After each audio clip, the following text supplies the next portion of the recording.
Hi, welcome back to Knitting Through the Back Loop. I'm Shelly. You can find me as Shelly Knits on TikTok and Instagram or Shello on Ravelry. This is episode 2. I came back to do it again. I'm really excited about that. I had a blast last time. I loved reading the comments, and I still can't believe how many people watched my first episode. If I had to talk to that many people in a room, I would be extremely nervous. So excited to be back. Finding a little bit of a cold today, so I'm going to try to avoid the sniffles because I think it sounds terrible on the microphone. Did say I was going to do no editing. I might do cuts just so you don't have to listen to me take breaks or like change my sweater. But other than that, we're going to stick to Not Fancy. I enjoy watching those podcasts. I also enjoy the over-edited too. Not over-edited. The beautifully edited and executed videos. I just don't know how to do that right on my phone. So we're going to stick to chatting. So today is a very exciting update. I have 2 FOs, updates on 2 whips from last time, and 2 new whips to share with you, 2 new cast-ons, a couple acquisitions, and some ideas that I'm playing with, including a swatch. Most importantly, we're going to talk about my Bluff Pullover. The Bluff Pullover pattern is done and tech edited, and this is my official launch into my first ever testing call. You'll probably see this on my other channels as well. This will be a very relaxed, long testing call and testing window. It is my first sweater, so I want to give everyone a chance to poke holes and ask as many questions. I'm nervous. This is something that I've always dreamed about doing. I have had ideas in my mind, and I'm going through the right steps and the right process. I think making sure that sweaters are fit well as they intended, are size inclusive, accessibility to yarn. I have all of that in the pattern. I've also wanted to create a pattern that could give you permission to explore modifications. So I kind of guide you through areas that I like to make modifications on, give you that option. You can also just follow the pattern if you don't want to think and just be easy and kind of rip through the whole thing. So I'm very excited to launch that. Let's talk about the sweater. This particular one was knitted in Knitting for Olive Heavy Merino. This is the color Dusty Olive. It's beautiful. It's a really stunning color. My sleeves are 2 different depths or circumferences. I was just trying to figure out what to do with the pattern. I will reknit this, or maybe I won't, because I have 2 more samples I want to be knitting, but eventually I will reknit that. This is the correct one for the pattern. A little bit more ease. This is a different take on construction. Normally with a drop shoulder, you're starting with the back panel and then you pick up for the front. In order to get the sleeve detail direction that I wanted, this starts as a half contiguous. So you start in the front, and it's basically contiguous raglan. It's a raglan in the front, increasing every other row until you finish this faux saddle. Then you pick up for the back. And when you pick up for the back, it changes that direction a little bit. And it allows to go a little bit beyond the raglan to give this nice little increase on the sleeve or after the shoulder. Few of the mods that I have built in is that this can be as long as you want, because I also have an underarm shaping option, and I guide you through all of that. It gives a little flexibility if you are like me and you have a large bust and a smaller upper bust, so that ratio requires you to have a bigger size until you get through the bigger part of your body, but then you want it to come in so it's not too oversized down below. I really liked that. It also works really well for anyone who has broader shoulders, and you just need a little bit more room up top to compensate and still give you a drape and not feel like you're stretching your sweater out, but you don't want oversized in your body. Ease is 3 to 10 inches, but it can also be whatever ease you would like. And I just need to finish a little bit of grading. It's going to go, I think, up to a 70-inch bust. So, or 70-inch. Yeah, I think I was going to go up 2 more sizes to get that full range. I'll have details in the show notes too. I've been staring at numbers. I don't know anymore. But yeah, we're going to go and see where we land. I'm losing my thoughts right now.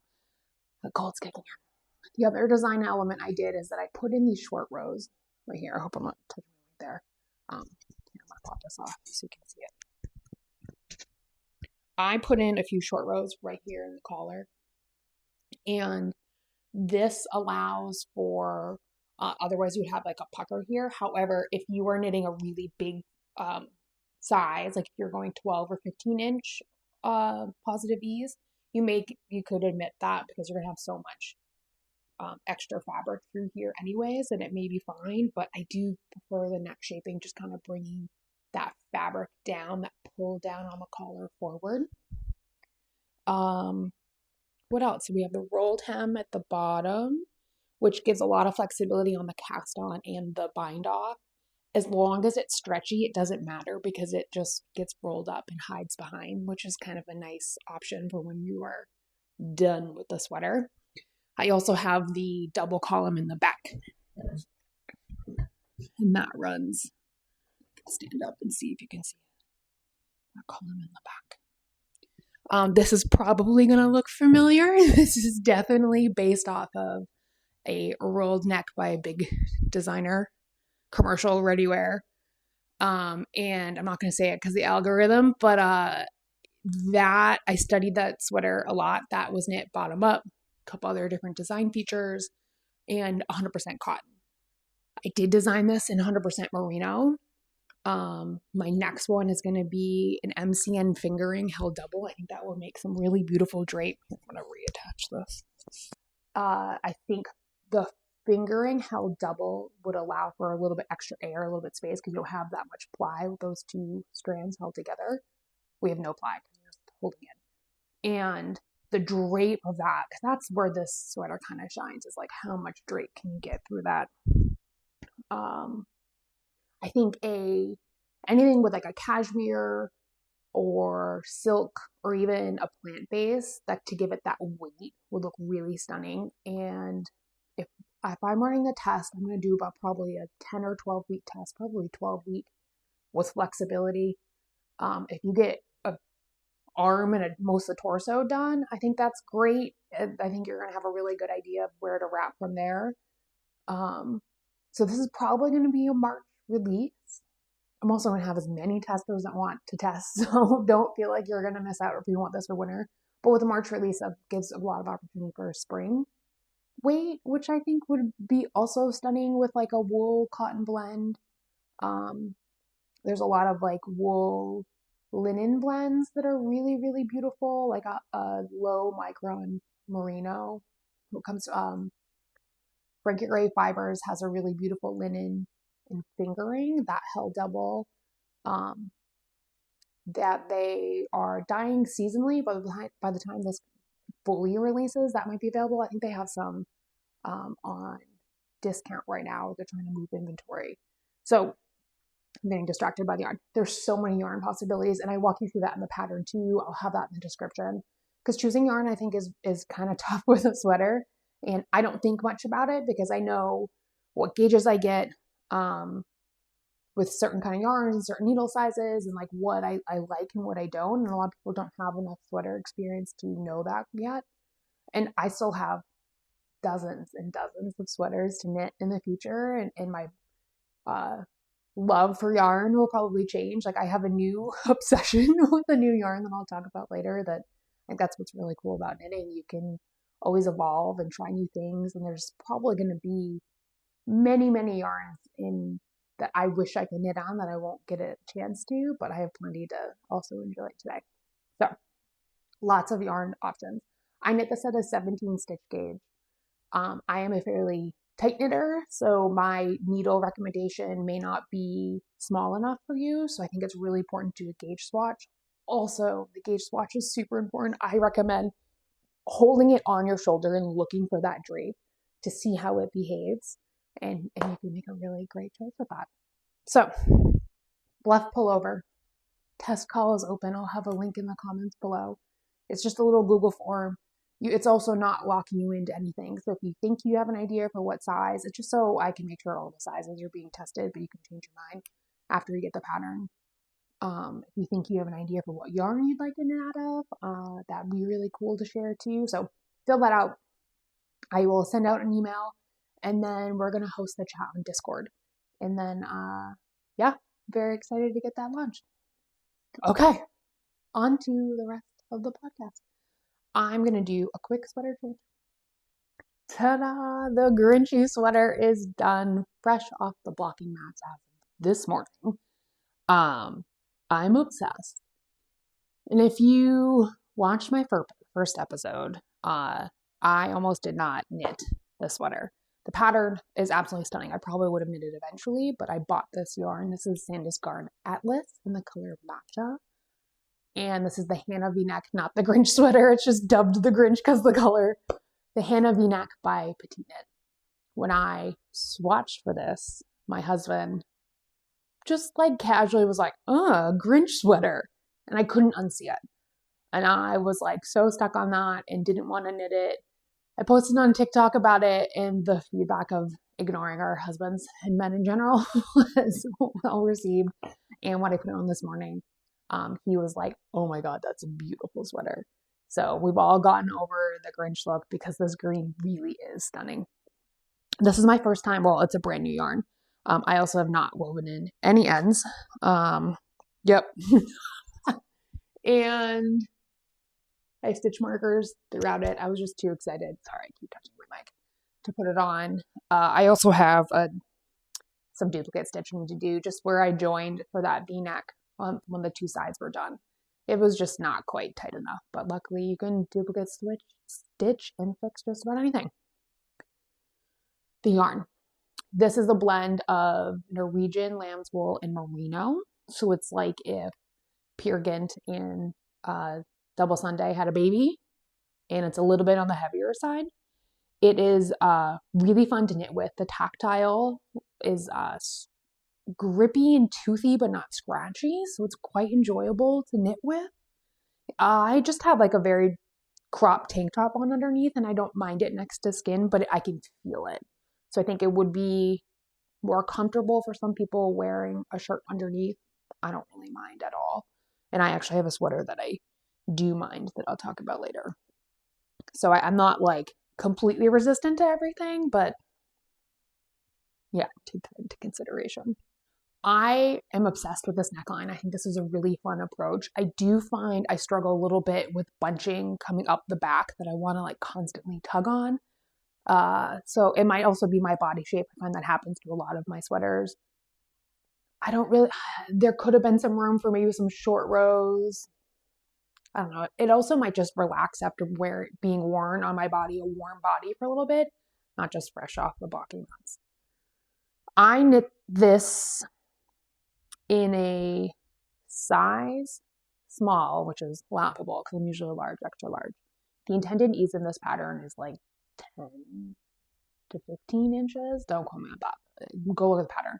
It's a lot. Way more than I'm comfortable with. I also knew that based on my swatch, I was sitting in between the gauge. The gauge is for 18, and I was getting 17 stitches and 19 stitches. So I went with 17, knit the size small, and I think it landed me right at a 50-inch bust, which I think is what the pattern called for.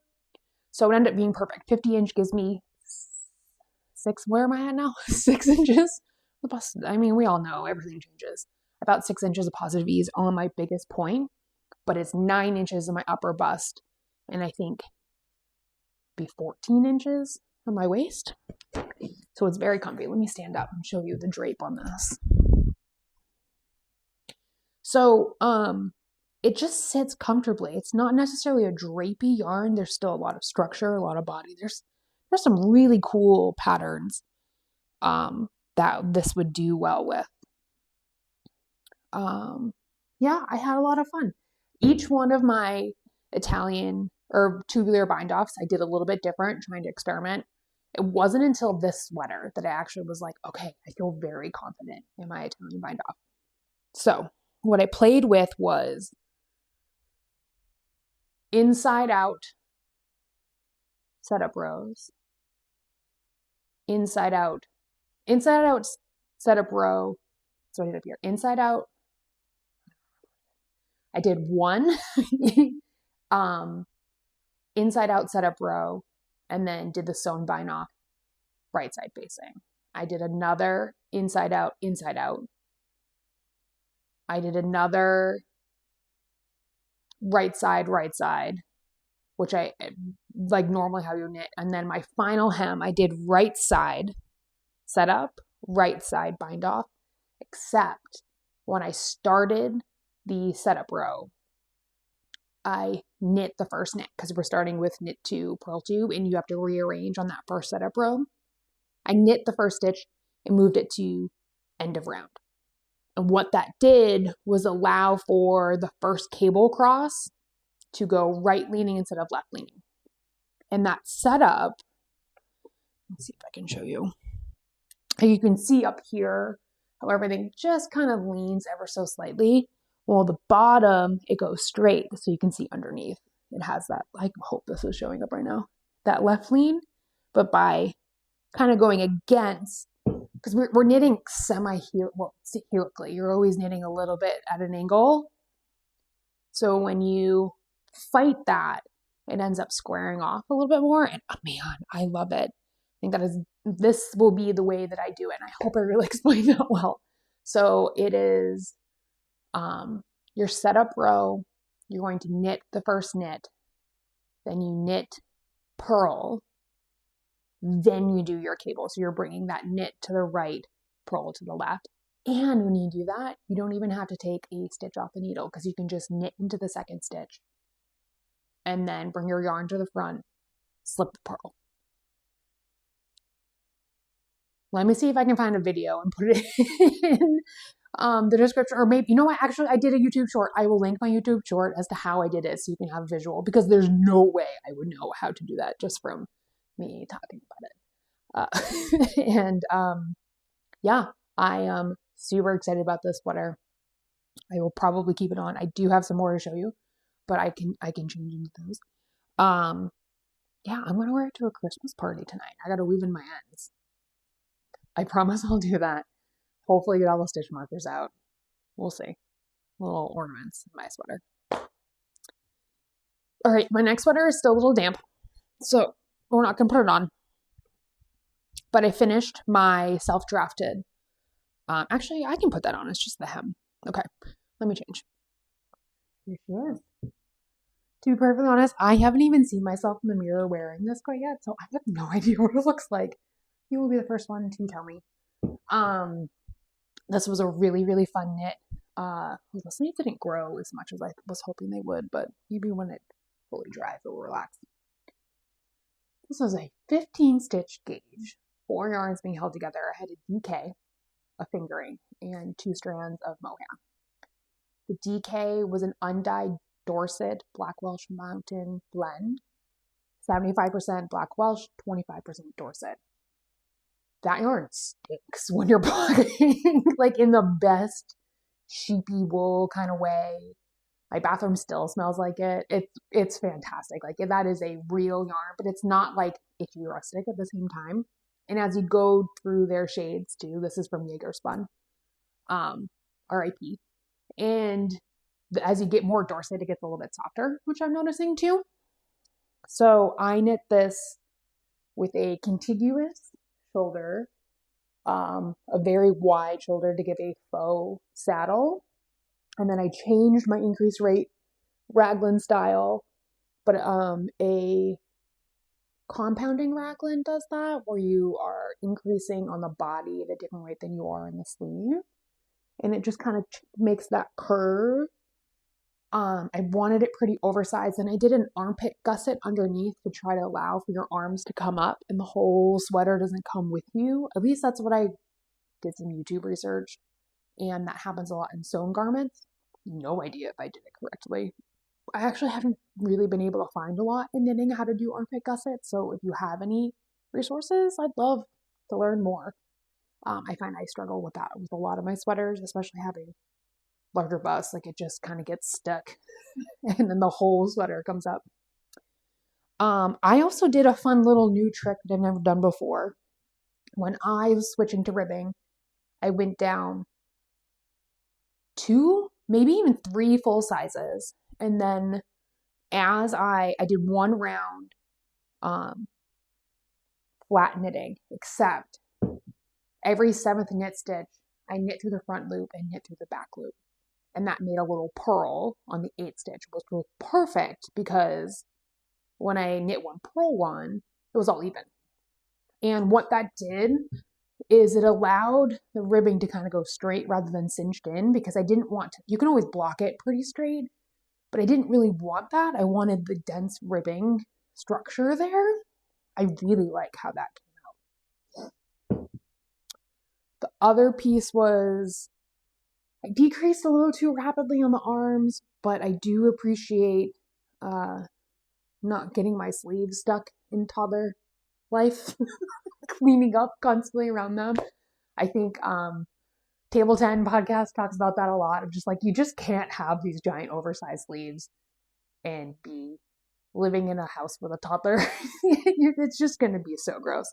So although I think this sweater would have done really well with the dramatic neckline and the heavier weight with like a big sleeve, it's just not that functional. I was just knitting this for me. And that's what's really cool about self-drafting. Like, you are knitting it for your body, your needs. And yeah, I had a blast doing this. I did use Drops Kid Silk, and I thought I could always handle it. And after a wash, it's a little bit better. But right on the base of my neck, like, it's prickly. So I did order some turtlenecks this week, and I got them half off. I like Havenwell Within is where I ordered them from. They're organic cotton. I might have something else in them. We try to, even just our everyday clothing, to stick with natural fibers or as close to it as we can. They're owned by Tablets, so it's still kind of big box store style. But yeah, anyways, tangent. Got some turtlenecks. My husband laughed at me because who buys turtlenecks? Especially millennials, because I feel like that's all we were forced to wear when we were little kids. So they come back for a slow roll. But anyways, it will be a really nice layer of protection, and I'll be able to wear this a bit more. I think I need to pin this a little bit more to kind of pull this open and get that neck to sit more open. But again, I haven't even looked at myself. I have no idea what this looks like on me. What else can I say about this sweater? It's a really pretty, cool brown is where it landed. It's hairy from the drops, and you can see a lot of the gray from the Dorset flex coming through. It's just a really cool sweater how it landed. I don't know if I'll write this as a pattern because it was pretty simple, but I'd love to do a tutorial on how you can self-draft. And it's funny with me saying tutorial because I feel like I'm not good enough to actually do any tutorials, but it's also not that hard to just, especially top down. You're going to knit a little, make sure it fits your body, make some changes. It's really fun. It's a fun adventure to make a sweater just for you that no one else has in the whole world. That's pretty cool. All right. Let me change one more time. Before I jump into the sweater I'm wearing, I wanted to share this cute little trick I picked up. I saw someone on Instagram do a while ago. Now it's in every single one of my sweaters. I have scrap yarn that I now do a little crochet chain, attach it. They seem to all be red right now. They'll look so cute with red. To mark the back of my sweater, because even with my own self-drafted, I couldn't figure out what was the front and the back. Luckily, the V-neck won't need it, but I gotta do it to this one too. I mean, as soon as you put it on, you're like, this doesn't feel right. But it is very helpful when you're on the run and you need to put your shirt on the right way. So that's my little fun. Plus, it looks cute. It's like a little cutie patootie hanging out there. All right. This beauty, which I showed in full, it was off the needles for a little while, but I finally wove in all the ends so I could wear it. This is a pattern and test knit right now with Alicia Plummer. I think she's still landing on the name. The test was called the 90s Raglan. Something in that realm will be the final name. It's coming in January. This was knit in 5 days, which is, I'm not a monogamous knitter. I knit on a few other things, but I tried to really get it done. It was such a joy to knit on. I knit it in Kamarosa Snefnug in the color Bordeaux, which on camera it appears burgundy, but in person it's much more purple. The only bummer is it like attracts all the lint, and that was something with my, like, I have 3 labs in my house, 1 of each color, so you always know who's shedding by like the shade of the hair that's on you. I swear to God, this yarn is dog resistant. Like, I see a tiny bit. That's not impossible in my life, or that's not possible. This sweater allows that. This, like every one of my hairs, the dog hairs, every lint. My house is under construction, so like there's just crap everywhere right now, and it does pick it up. It's the only negative. It is super warm. It is so nice next to skin, and it just looks wonderful. Like, talk about a great holiday sweater. I knit the first version of the test, which you can see because Alicia does all our test knits on Ravelry forums. So I love actually watching other tests too and see what sweaters in the pipeline.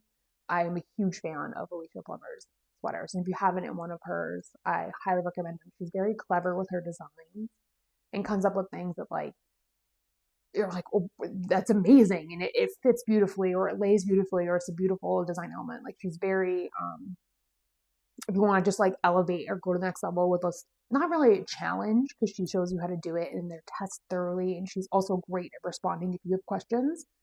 Yeah, check out her patterns. Plus, she's a Mainer, so that's already amazing. So in the first version, this needed to be 2 inches longer. I kind of like the 3/4 length. I have an extra skein and a half if I don't end up using it in a different pattern.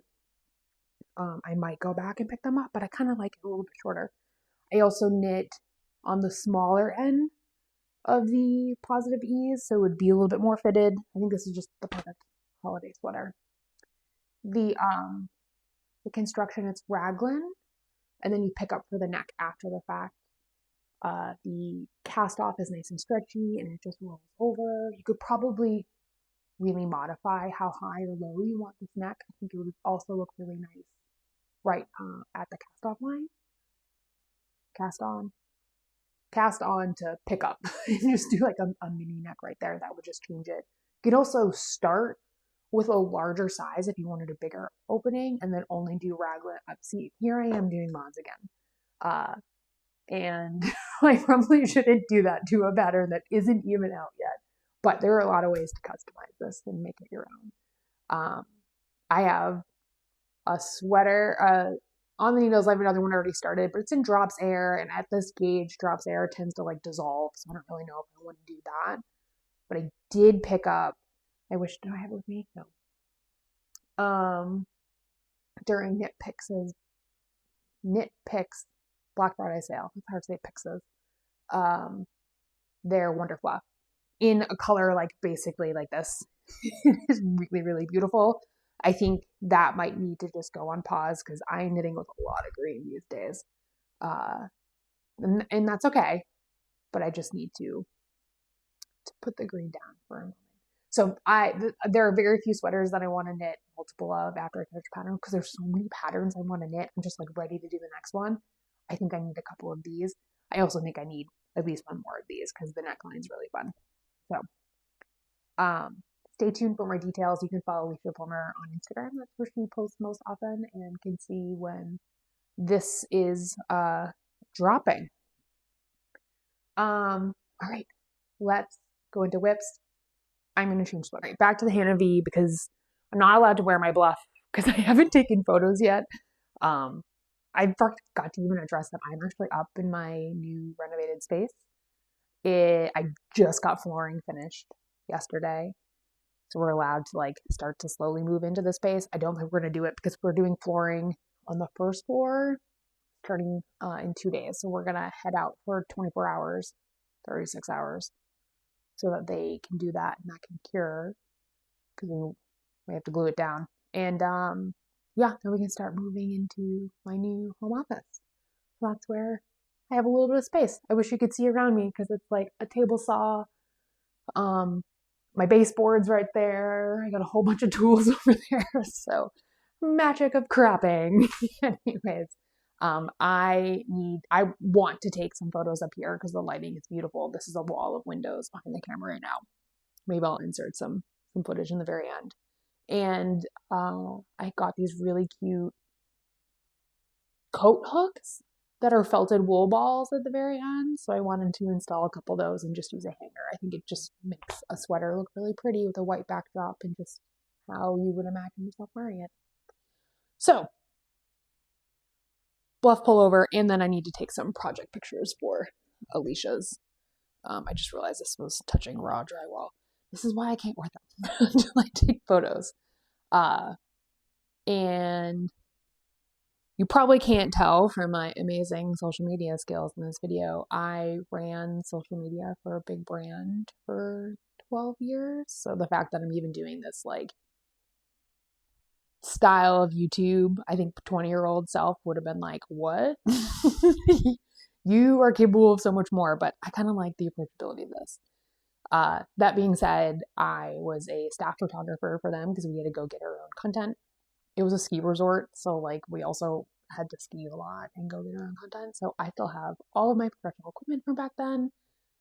And I have like never taken professional photos with my nice camera of my knits. Now that I have a space to do it, I might need to go back and update my Ravelry for the sweaters I still have and get things refreshed. Because I think, especially on Ravelry, it's really important to participate in the community because you're only helping other people knit and pick colors and find yarn and connect, which has been really helpful for me. So I got to remember to also participate. Okay, whips. I'm going to go with the two. Oh, I forgot to put my socks on. Back when I used to be a sock knitter, these bad boys, when I thought I could get a full set out of one skein of DK. These are like sparkle, variegated, waffle stitch. I don't even know. I think I did a short row heel and then just improvise with the toe. I wear these with my slippers because I have slippers that are too big. Just hand knit socks don't fit my feet. I have tried so many things. We don't need to get into it because I'm sure there's amazing advice that I could probably do to fix it, but I'm not going to. I have given up on hand knitting socks. I have a sock machine, an herb blocker. That's also going to come out eventually, so maybe I'll get back to it, but this season of knitting for me does not include socks. That's okay. All right.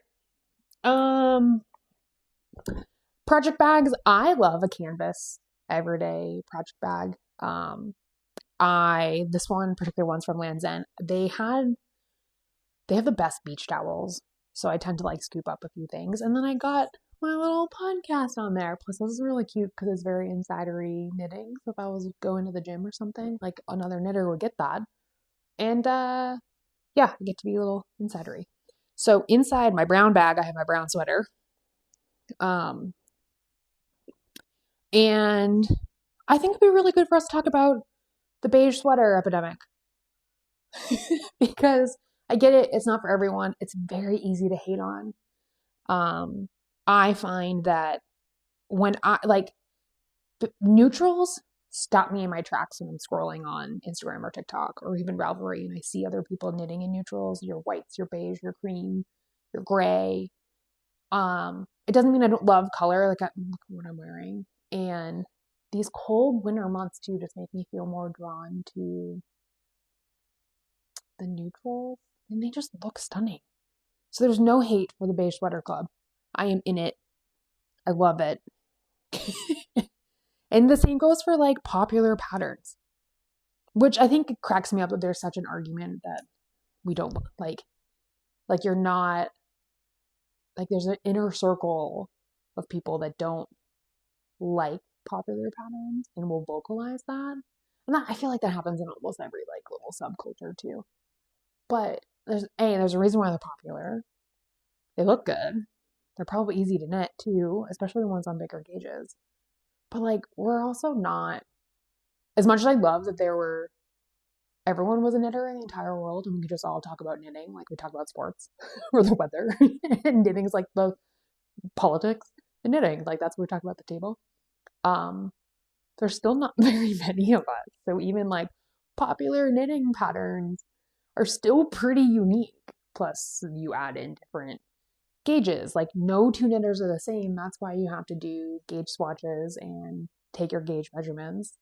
Because I knit a sport weight with a mohair on a 4.5 millimeter needle and get a 17 or an 18-inch gauge, which I haven't actually taken a gauge swatch since I started this. Well, since the beginning, when I just did it in the moss stitch. No one else may get that exact stitch and row count that I will, because every knitter knits a little different. I'll get off my rant. No hate for popular patterns. No hate for beige here. I love it all. Love it all. This is my Ingrid. I joined in the round. I forget where I was last time. I need to be like a good podcaster and leave little marks in between each episode. I made a mistake on this front section here. And I kind of don't even know how I read it wrong. I think I was supposed to go on the edge. Well, let's see here. This was supposed to go right first, not left first. So it was like a diamond in the middle, not offset. Kind of like the back, because I did the back correct. I thought that's how everyone in the world will look like. Not mine. Mine will be like this in the front. So what I'm about to start down here, I'm going to start it so it looks like it's continuing. I also have a long torso and I need a little bit of extra room. And I remember seeing from a few, I don't know why this is in my head. I think one time I heard that they wished that they had more of this in the body. Like it felt a little off balance, not having as many of the faux cable argyle crosses. I don't know what you would call that. Rambling. And yeah, so I think I'm going to add a few extra to kind of complete the pattern on the bottom. It will look like it will flow top to bottom. It won't be aligned as much in the back. That's okay. I don't have to look at it. I'll be for you to hate on me for. But I love it. It's a little bit slow going. I am finding on these metal needles, which I am like die-hard metal. This yarn combo is so slippery that I have to knit pretty slow. I was good knitting flat because I think the garment weight itself, and I don't know what this means, but this is just what I've noticed.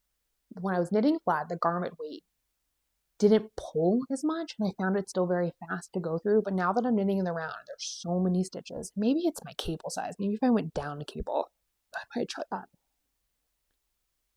But yeah, it's very slippery that if I was confident in my gauge on wooden, I would probably switch over. But I'm not going to screw with that halfway through the sweater. So this is just slow going. And all I have to do is like this bigger cross section and then the ribbing, and then I'll pick up for the collar and the sleeves. So it is so cozy. I am knitting this with a cone of, and if this is your first time watching me, I have a lot of Jaeger spun.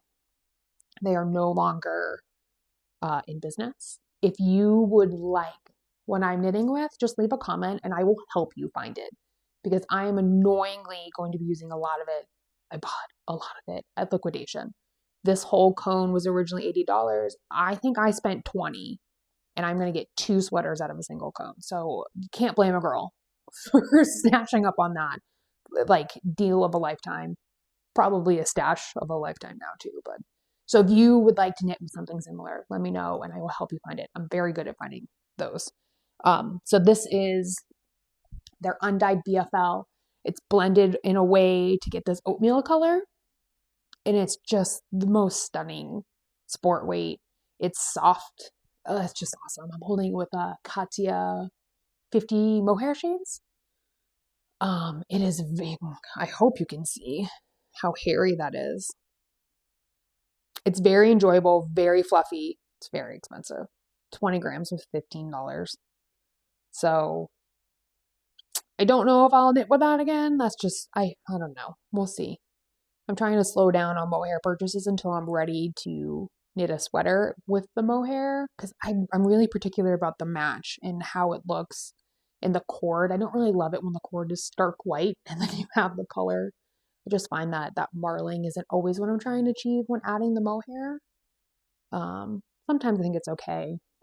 This one was a little lighter, but the BFL is so beautifully heathered that it kind of just blends together, and it was a really nice pair. Yeah. So that is my Ingrid, just chugging away, and not like in a super rush to get it off the needles. I can't wait to wear it. I'm really excited about the fabric. I just think it's a beautiful pattern in the sense of like similar to a lot of the Guernsey style where we can show off those different textures, which I know isn't like the history of the Guernsey, but as a knitter in modern time, these patterns allow us to just have fun and showcase our knitting skills. There's another one from Coco More Knits, Cheryl. I just bought hers the mode sweater. I can't wait to knit that. Rebecca Close Staffen is another example. And then Petite Knit Storm. Like there are plenty out there. There's one from Santa's Garden too that I actually tracked down that pattern and bought that. I don't know how I managed to pull that one off because they don't put their patterns in print anymore. But they're beautiful. They're fun to knit. They're like a little showcase as a knitter of like, here are all the things that I can do. I think they're also really neat to modify. You know, if there's a stitch you want to try, as long as it fits in the stitch count, you can kind of change that up, which might be fun to do someday. I also have realized I love moss stitch. I really do. I thought it was a pain in the ass when I did my finest kind and it was all over bottom up. I was like, oh, am I really gonna like this? Wearing it's amazing. Knitting it is really fun. And I have a new cast on I'll show you some more that I'm working on. So Ingrid Sweater continues on.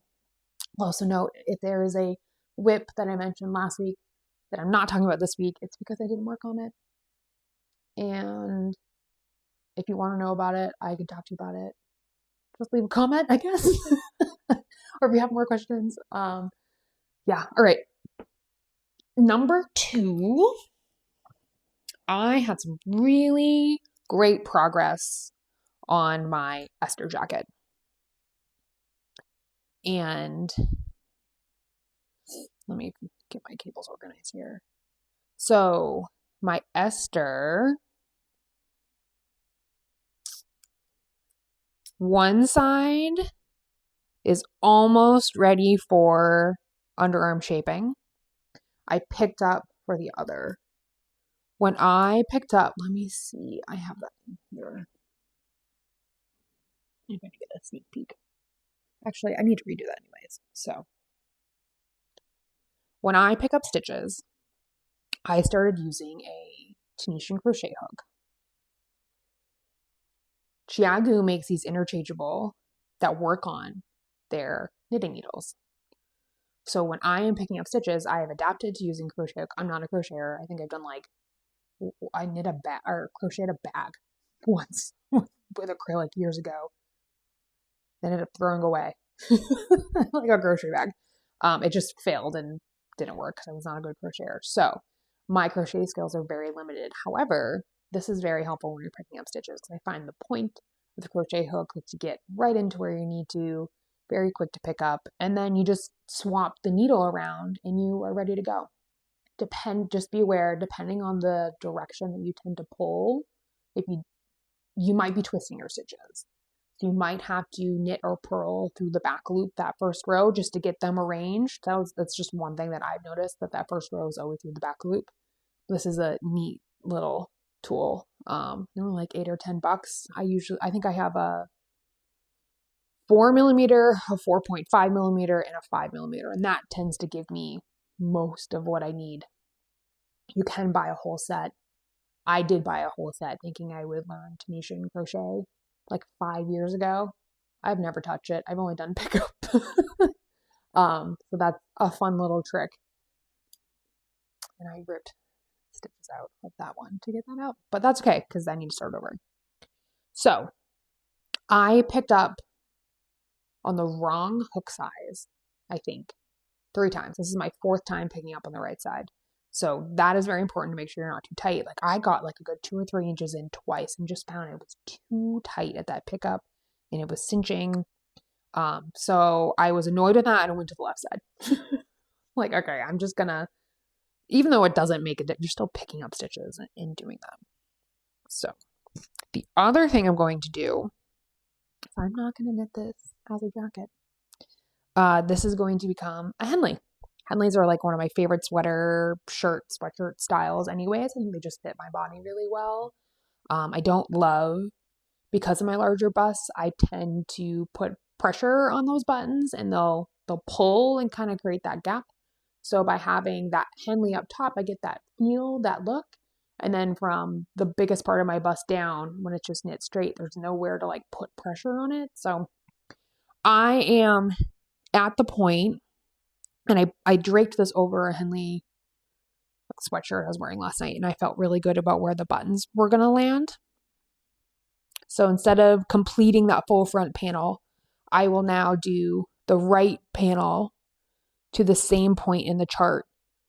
And then I'm going to, the other thing that I did was that I didn't cast on all the stitches that the pattern calls for, so I could get a full pattern repeat underneath.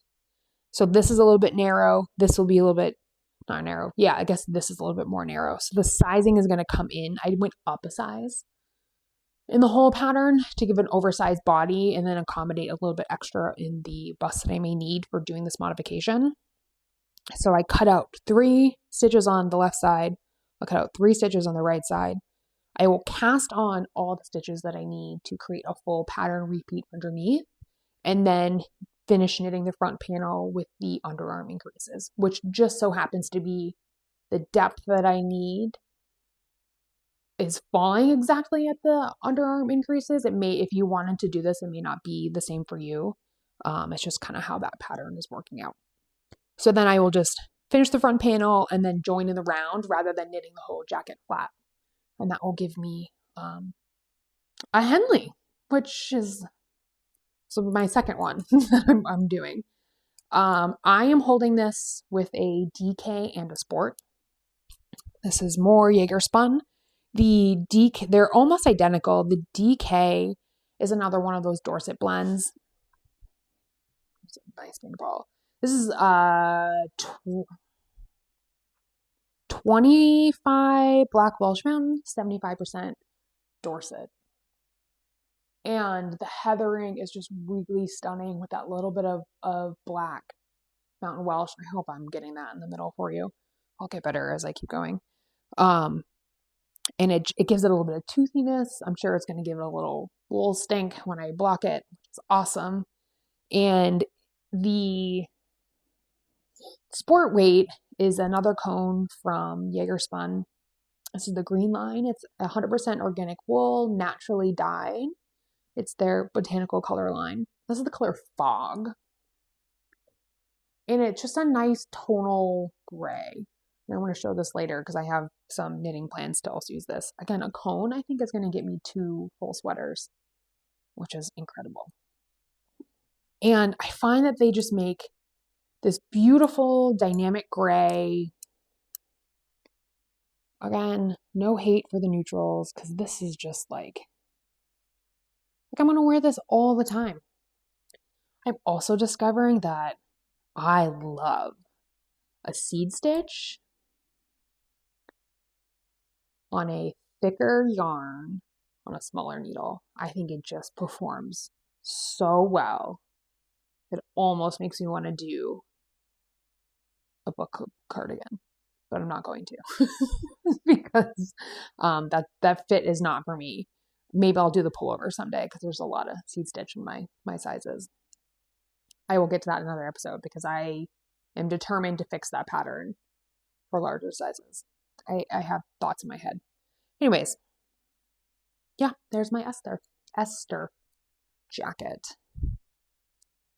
I am finally comfortable too with the chart. Now that I've picked up the right side, I need to stare at the chart again. But as soon as I join, I feel like I don't need to look at the chart to know where I need to knit, especially flat. I think on the wrong side, it was a little bit harder for me to follow. I kind of got a little bit of a rhythm, at least counting my stitches as I went. But knitting on the right side in the round with the pattern, I'm going to fly through that. And I think I'll fly through the arms too for the same reason, that I'll just like know where to knit and not have to be staring at a chart. All right, cast-ons. I did not plan on casting this on. This was a little impromptu. Make sure I'm not too many stitches. I really enjoy the KnitTok community on TikTok. That's the whole reason why I'm posting here today. I started posting back in September. Never thought I would ever put myself on the internet, but participating and not only posting, but like hanging out with other people on TikTok, it's a blast. It's so nice and welcoming. I find the cattiness does not exist on that platform. And you don't have to be a giant influencer to participate in how people comment and like and have engagement, because I think that's the most fun part, is having those smaller conversations. Anyways, a fellow knit talker on there was talking about sweaters they want to knit and they're cute, and just kind of, I'm putting words in her mouth because I felt the same way, like this overwhelm of like, there are all these things you want to do and there's not enough time, and do you give yourself permission to cast on or you don't? And she was like talking about all the sweaters she wanted to knit, and I was like, I also want to knit all of those sweaters. Do you want to knit them together? And just like have a friend sweater knit along. So that kind of grew ever so slightly. We moved to a Discord channel and we're knitting the Olga. It is a very small group of people that also want to knit the Olga at the same time. There are no rules other than knit an Olga for our little knit along, and we're just kind of being a support group with each other. I think we'll knit more sweaters in the future. And yeah, it's been really fun just to like, there's no accountability, there's no deadline, there's no start, there's none of that stuff. I think there's a few people that aren't even going to start for a few months. There's a few people that haven't even like chatted quite yet because they haven't gone around to it. It's also the holidays, so we're all kind of busy. Anyway, so I cast it on an Olga. I am knitting this in Durarum Natura Gilead. This is my first time ever using this yarn, and it will not be my last. This is the most stunning yarn. It is airy and light and silky. Not silky. It's just, I'm losing words. It is really fun to knit with. I'm knitting this in Ebonine, which is the black, and Cacao, which is the brown, for a low contrast stripe. I finished the back panel. I do find it kind of struggles with dog hair, but 90% of what I knit with is going to do that. The stitch definition is beautiful. I have to knit with one size down on the purl side in order to get a nice even tension. Otherwise I row out. So I am knitting on what did I go with? A 5mm and a 4.5mm. I started picking up stitches last night, which is why I ripped out my crochet hook. But picking up stitches on black yarn at night is not smart. I need to do that today. So I'm ready to go and can start with that. I might even just like pick up one, pick up the other, and then they're just on cables and ready to go. Yeah. So have some work to do there. What did I want to show? The other piece is that I feel very good about my German short rows. I struggled in this pattern. What had happened was at one point you're doing a German short row, and then the next time you come to that stitch, you've switched colors. So the act of holding the yarn over on the correct side is mental gymnastics. And I found, at least on that side, hopefully this doesn't curl too much. Yeah. That, I hope you can see that. If not, I can maybe insert something. I'm getting these gaps which just kind of bummed me out. If I was going more high contrast, I would be really bummed. I'm also getting an extra stitch from the previous color kind of like tucked up into it. So I'm going to pick up, see where it lands at the end, and I might just have to duplicate stitch and get the colors corrected in there. Or I'm not really going to notice and be happy with it because it's on my back, I think. Yeah, it's going to be like here. I might notice, so we'll see where we land. So that's the only bummer with my knitting, and I don't know how I would have fixed it. Someone else from my knit along group had a different short row technique, and the way she explained it, my brain couldn't. At the time, I was like, "Oh yeah, that totally makes sense." But now, like, I don't know how she did it. I wouldn't be able to replicate it. I do have sweater quantities to knit 2 more of these. I want to do a jacket and then a Henley. The jacket might just become a Henley too. I really enjoy stripes. I think they're really fun to knit. I think it's a way to get yarn out of the stash. Yeah, and I love it. So that is my Olga. Yay! Okay, next cast on. I made this new fake rule that I can't cast on a new sweater unless I cast off a previous one because my project bags would be empty. Stupid rule. And I will probably break that a lot. So I did a swatch a little while ago, and let's first talk about the yarn. I'm talking about the yarn. Let me tell you the pattern. It's the Bike Path pattern by Postcard Knits, which is this really fun all-over moss stitch and a little detail that looks like a bike path that kind of comes down each side. It's adorable. She's a new pattern designer, and she's so clever and smart with her design. She posts all the time on TikTok about her process and what she's doing. I think she's just doing a really great job putting herself out there because it's kind of hard to compete with designers that have been around for a while and designers that are really popular. Yeah, so I swatched. Let's talk about the yarn. This I got out of a D-stash. This is from Primrose Yarn. It is called Forage. It was a collaboration with Brooklyn Tweed before they stopped producing yarn. So it is hand dyed, so it has a little bit of variegation, like tiny variegation of this green and blue that's in there. Pretty much a tonal green all the way through. It feels like foam when you're knitting with it. Just like the tactile finger feel is incredible. I really love it. It's perfect worked up in this moss stitch because you get these dark little spots, these bright little spots. It was really cool. So a few things with this swatch that I learned about myself. I always like to knit 2 different size needles when I do anything flat. And when I did that with this, the swatch that I liked wasn't quite what I wanted because I was knitting with a 5.5 and a 5mm. But I did those not connected to cables because that is now small and a large cable that do not work together when you're knitting with chiagus. So I picked up an adapter that allows you to put a large needle on a small cable. They're like $5 and you get a pack of 2, which is fantastic because you usually only need 1 at a time anyways. And it just kind of like opens up being able to use multiple needles, or if you only want to buy small cables but you might want 1 or 2 large needles, you can use those in your chiagus. So great little notion to have in your bag. So the other thing, so this marks my front. The other thing that I noticed, so my purl gauge is loose. So my purls appear bigger. And when I knit this so that my knit side is on a bigger needle, the front facing purls are big.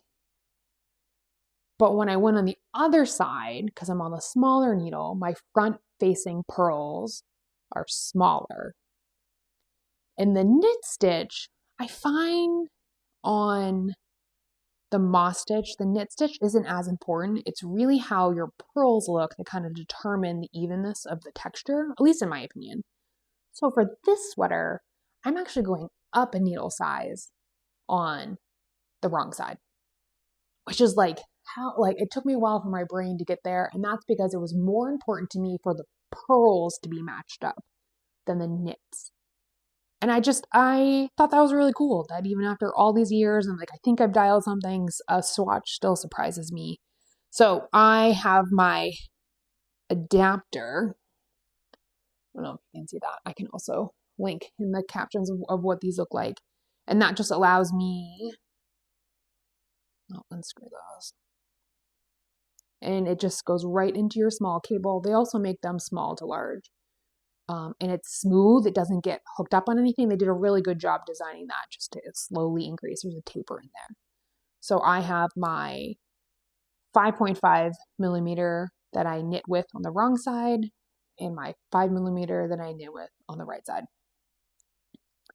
Yeah, and I casted this on. I am finding her pattern is so approachable, I think, for the most beginner knitter. As long as you know how to do each stitch, she walks you through, she holds your hand. It's great. I do find the setup rows, yeah, that's the right side. The setup rows, I just have to read line by line in the pattern because I'm setting up the bike paths on both sides. So I haven't quite finished that yet. And then once I get there, I won't have to like have the pattern out while I'm knitting. And yeah, this is just like a cozy knit. I'm excited to have it. I'm excited to wear it. And it's been delightful to work on. So that's my big whip update. I want to talk about future plans because I have a swatch to share. I have a yarn I'd love to get some feedback on because it's a really cool history and background to this particular yarn that I found. And then a new pattern release that I'm kind of obsessed with, and then some heavyweight yarn ideas because I have some yarn I really want to knit with. And I'm just in like I've put aside, if it's sport or even DK, those whips are in hibernation. I'm here for worsted and up. We're in winter. I want to knit with that stuff because also come summer, I don't want to knit with those things. So I want, oh, look at my little Christmas ornament. I want all the cozy knits right now. All right, let's dive into it. Let me get organized here. If you are not on TikTok, you may not know, or you've seen it in the hot right now. Jules came out with a free pattern. And she changed her Instagram handle. It's like Jules is knitting or Jules knit. I will link her below and link to her pattern called the Roomy Raglan. This is a free pattern because it was not tech edited. It's one size, but it's very easy to make it the size that you want. And it was intended as a way to give yourself access to the very trendy Baba sweaters right now. She owns one and has owned one for a few years and has created the sweater in a way that she can have her dupe, but also improve on the sweater after years of wearing it, which I think is really cool because not everyone's going to have access to owning a Baba for multiple years and then how they're going to knit that. So here's my swatch. I am using Cascades Eco Plus. This is their dyed line. Hers was in the undyed original. This is the color Sparrow, which is this beautiful heather green, leans a little blue.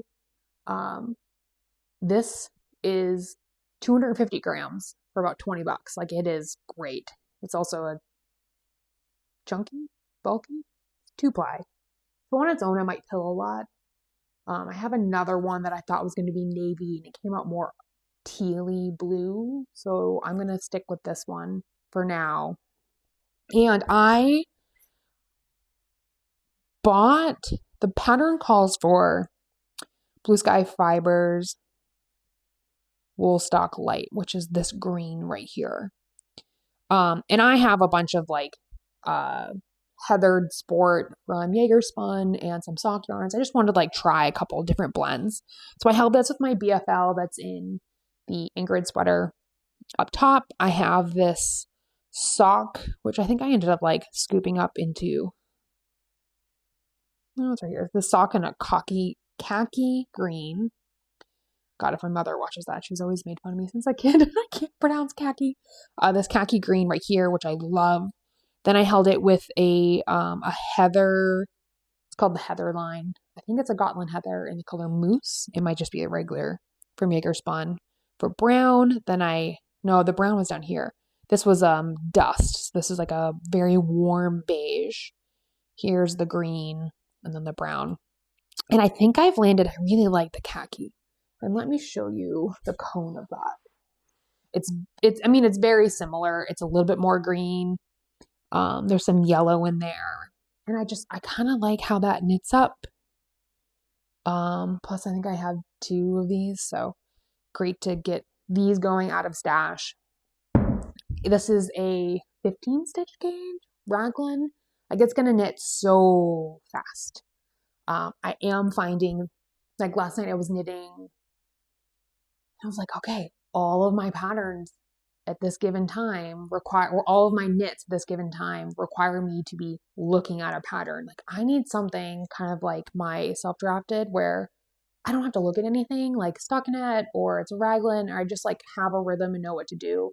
And I think I'm close to a lot of my patterns, but I just need to get over that hump and I'll get there. Like the Olga, as soon as I pick up for the front section, like I'm fine. I can knit again. But it was like the stopping point of like, oh, I don't want to look at my phone right now. So then I decided to swatch for this instead. So I'm excited for this Rumi Raglan, a 15 stitch gauge on it's gonna fly.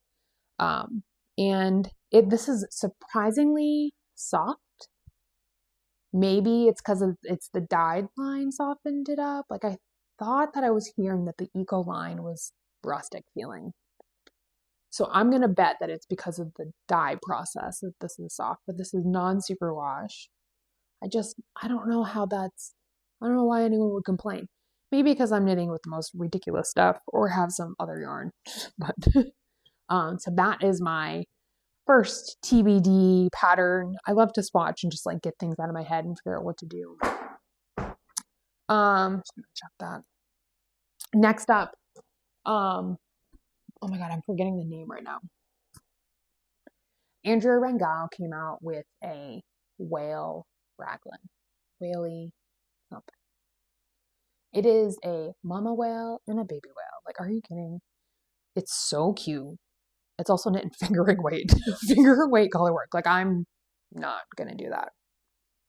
Because I have now written one pattern, I think I'm capable of grading a sweater. I went through and tried to see if I could grade that to a sport weight and see if there's a size that would work. And I think I have one. So I have in stash this Making Tracks Light from Junction Fiber Mill in Ocean Eyes, which is just like this fun teal mint. Just, I think this would be really fun. Someone on TikTok called it Lisa Frank style, which would be really, really cute. And I'm thinking of holding it with another shade of Jägermeister. No, wrong situation here. Jaeger Spun Green Line, and this is the color Shadow. It is like this really beautiful tonal gray with hints of green. I'm going to swatch it. I might end up grabbing the fog that's on my Ingrid with a gray if I'm not quite getting the contrast that I think it deserves. This is not going to be cast on anytime soon. Like, I'm kind of doing that like lighter weight sweater band. This could be a really fun spring project, but I just wanted to show that because the pattern did just come out and I think it's just really adorable. Plus she just is very, very talented in her color work. The cat sweater, I'm sure you've seen, like there's a lot of amazing sweaters that she's done. She also has those knit stitch, I don't know what it's called, the color work dictionaries. I think she has 2 of them that are out that just have the cutest little color work motifs that you can incorporate into any pattern. So she's very talented. Very excited to get that on the needles at some point. Okay, let's talk about these cones. This is where I could use some help if you're still actually watching. This is a very rustic yarn. I have a fingering and a DK weight. The sheep is called Herdwick. They are, and I am not educated enough to like really go into depth with this, so I can post some resources too. They are an endangered breed from the UK, and their yarn is not soft. Basically, when merino became widely available, no one really wanted to knit with the rustic stuff anymore. It is naturally waterproof, would make a great coat, like just a perfect jacket, something on the outside of you because of the waterproof.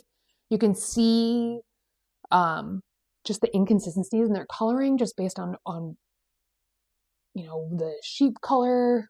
This is the fingering and this is the DK.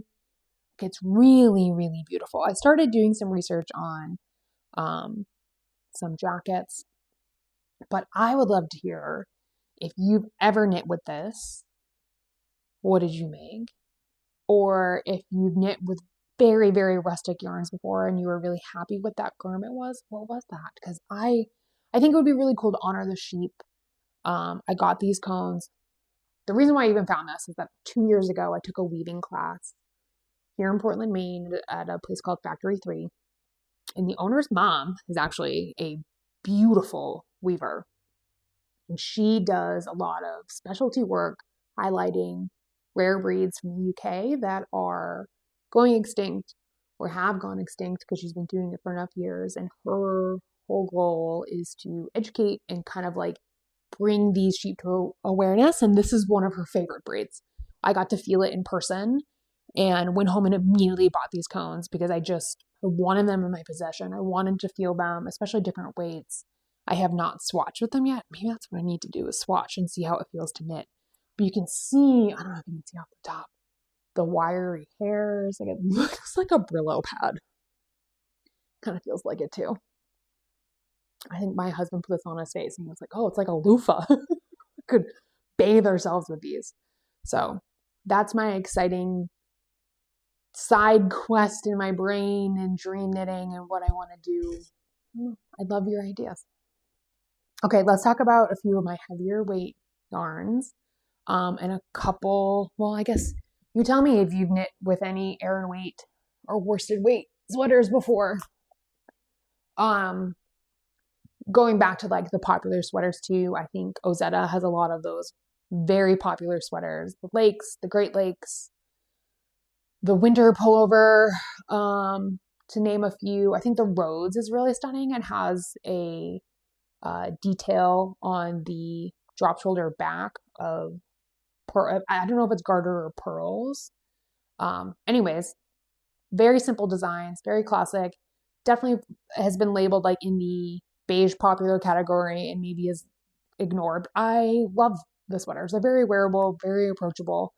And I have yet to knit one of her patterns, and I think it's only time that I get there. There are also plenty other worsted and Aran weight. I mean, I'm coming out with a pattern that's in worsted. There's plenty of sweaters for me to knit in these gauges. And I'm just excited to share. Alicia Plummer just came out with the wintering, and it's bottom up. And if there's ever a challenge you want to take on of trying a bottom up, I think it's a really cool accomplishment. The shoulder that you get from a bottom up, you cannot replicate on a top down.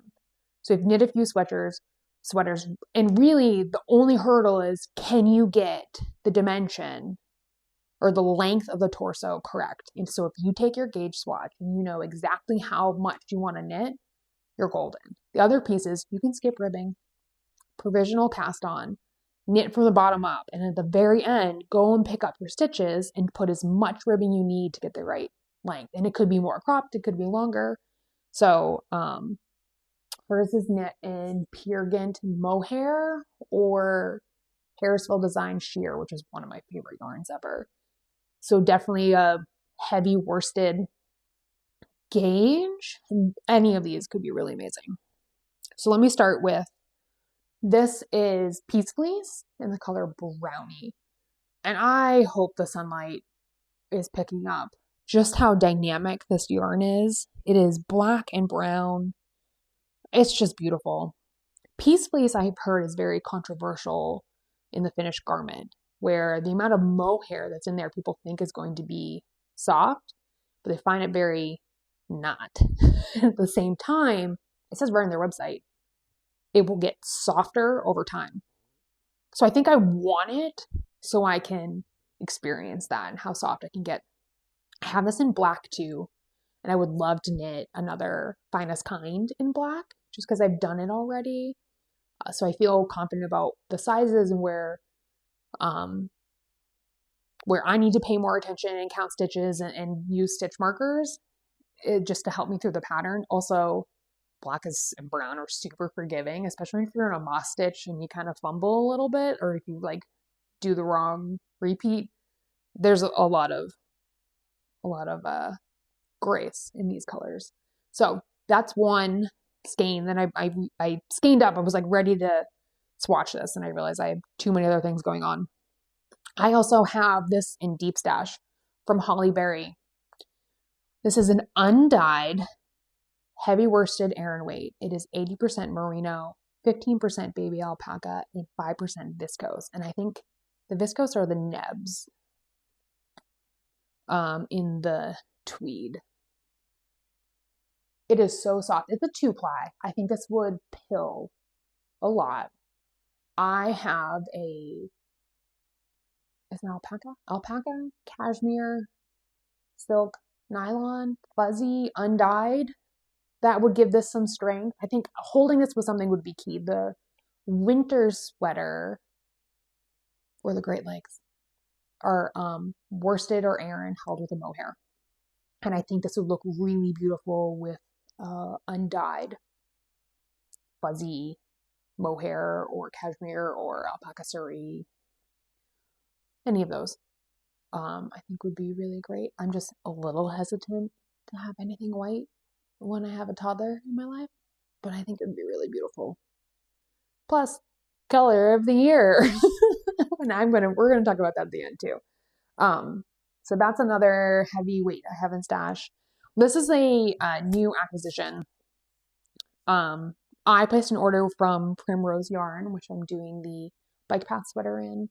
They were selling undyed forage, which I was like, oh yeah, I really want that. I've never dyed anything. I might even leave it undyed someday. And when I was in there, I'm a sucker. You have to spend a certain amount to get free shipping. Because when the shipping's like $14, it's like a half a skein of yarn. So I will add in more. I picked up some of her replay worsted. And this is the color Granite Gray. However, it is mostly blue and green and flecks of orange. This is upcycled wool blend, locally milled in York, Pennsylvania. It is a 3-ply worsted. And I think this is going to make the most beautiful, relaxed, sweatshirty, wear every single day sweater. She had a couple colorways too that didn't quite have enough in stock for me to scoop up. This is batch number 1. That's so cool. That you should go check her out. They are a little bit pricier than some other worsteds that you could get at this weight, but I think for a special one-of-a-kind sweater, birthdays, holidays, someone's going to buy you a gift card, that kind of thing, I think this would be a really fun yarn. I can't wait to swatch it. I find there are some texture changes also in the yarn. I think it will just make a really dynamic piece and something stockinette. I think that's what I'm craving. It's just some stockinette. Yeah, so let me know in the comments if any of these yarns you have some pattern recommendations for me. And maybe I just need to do some more research too, but there's just so many to pick from. Sometimes you just need to hear from someone of like, yes, you need to knit that, and you're going to love it. Because I'll do that for other people, but for yourself, it's hard to chat about. All right, my last rant of the day. Let's talk about color of the year. So I get it, the world's pissed. And even like in the knitting community, we're seeing a lot of people just not happy. I think Bear came out with their color of the year, which was a beautiful teal. I don't really have any, I guess, do I have anything in teal? No. Which is great. People are loving that. But for Pantone's color of the year to be a white, while I can absolutely understand the justification that people are upset, I think as a knitter, I was kind of excited. Because white, especially like a cream or like a dynamic white. And this is coming from someone who just painted her new walls white, and it took me forever to figure out white. So I also understand that like white is very dynamic. There's a lot to it and how it can make a whole room feel when you use it. And Pantone Color is not just for graphic design or fashion. Like it's used also for interior design and a lot of space like that.